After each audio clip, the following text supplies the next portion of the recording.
Hi, I'm Chris, on-farm network agronomist with the Manitoba Pulse and soybean growers. In this video, we will review the on-farm network result for the 2024 soybean iron chelate trial, where the product called Soygreen was tested against no Soygreen at field scale. The overall objective of these trials are to quantify the agronomic and economic impacts of different products, and to answer the question, will a given product improve yield and provide a return on investment? Last year, we had one soybean iron chelate product trial located in the Red River Valley. Circled red, the treatments were Soygreen compared to untreated in a replicated strip trial. Soygreen is a chelated iron product meant to help soybeans overcome the effects of iron deficiency chlorosis. The chelate keeps the iron in the plant available ferrous form. There has been some success of iron chelate products alleviating IDC symptoms in soybean research conducted in the University of North Dakota and the University of Minnesota. This field received heavy rainfall in May and June, increasing the IDC severity. Here's the replicated strip trial layout. We had 6 Soygreen treated strips shown in red, and 6 strips were shown and are shown in green. The strips were the length of a quarter section field, so about 800 meters long minus the turning radius at each end. The data we collected for this trial were a soil analysis, and this tells us the inherent IDC risk of the field. We also took visual IDC scores every 2 to 3 weeks starting at V2, where 1 is a healthy green plant, 3 is quite chlorotic, and 5 is a basically dead plant. And finally, yield was measured from each treatment and strip. And this is the visual IDC rating scale that we used. This is how the field looked on July 24th, 2024 at the R3 stage.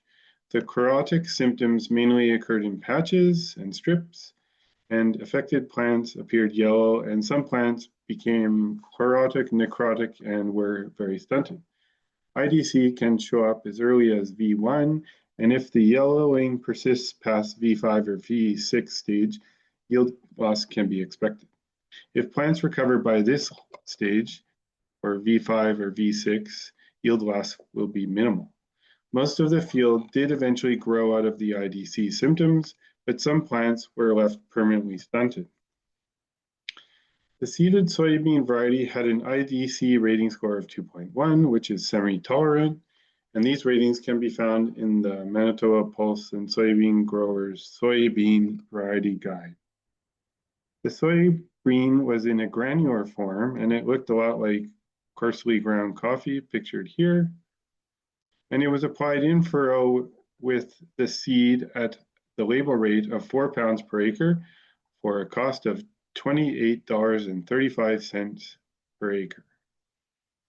The row spacing on the air seeder was 7.5 inches, and the target seeding rate was 170,000 seeds per acre.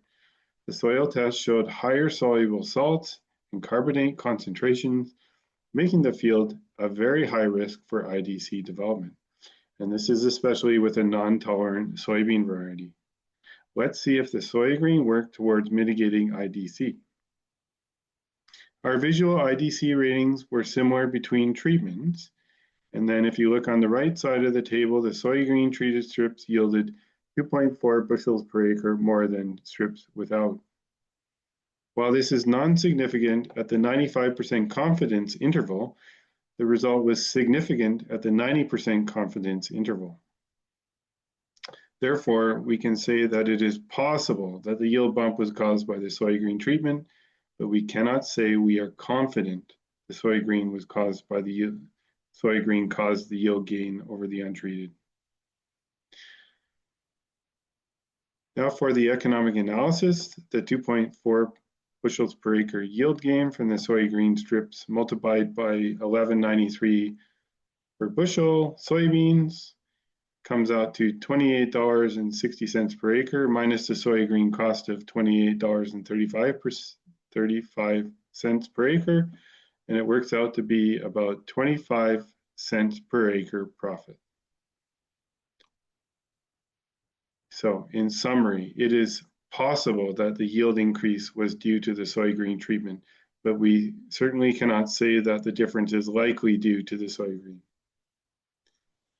Finally, it is a good strategy to soil test for carbonate and soluble salt levels, and if they meet at a high risk category, aim to select the most tolerant soybean variety available. And I will note that this is the first significant positive yield response to soy green out of 7 on-farm network trials to date. Therefore, more testing is required before we can recommend this IDC mitigation strategy. If you're interested in learning more about these trials, every trial result is available in the on-farm network database available at manitobapulse.ca or by following the QR code. If you're interested in participating in an on-farm network trial, please get in touch with me. Here is my contact information. And thanks for listening today. I've been Chris, the on-farm network agronomist. Find out more information on our website or by following us on social media.